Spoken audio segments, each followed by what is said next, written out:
بسم الله الرحمن الرحيم. مشاهدينا السلام عليكم ورحمة الله وبركاته. أهلا بكم في هذه الحلقة التي نرد فيها على أكذوبة أن الخليفة الأموي يزيد بن معاوية أمير المؤمنين المظلوم رضي الله عنه أنه كان يشرب الخمر ويلاعب القرود.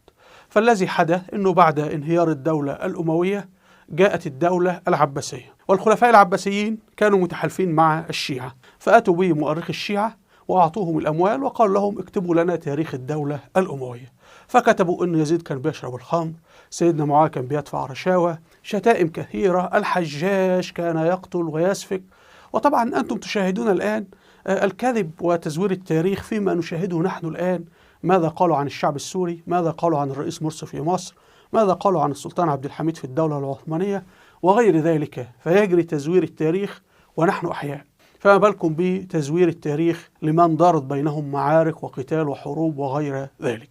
فنحن الآن نأتي من صحيح البخاري وصحيح مسلم بتكذيب هذه الكذبة. تعالوا نأخذ الواقعة الحقيقية لسيدنا يزيد بن معاوية وشهادة الصحابة له بالصلاح رضي الله عنه وعن الصحابة.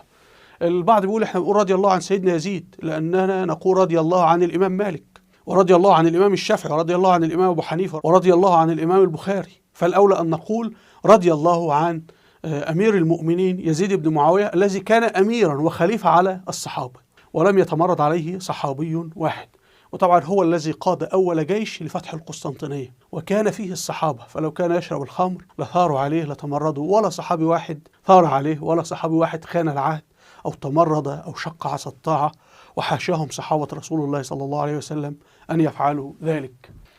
نأتي حضراتكم بالوضع السياسي. لما توفى سيدنا معاوية بن أبي سفيان رضي الله عنه كان لدينا ثلاثة أحزاب سياسية متصارعة على الحكم في الدولة. أول حزب هو حزب الكوفة، حزب الكوفة اللي هو حزب سيدنا علي، ولما مات سيدنا علي ورثه الحكم لابنه الحسن.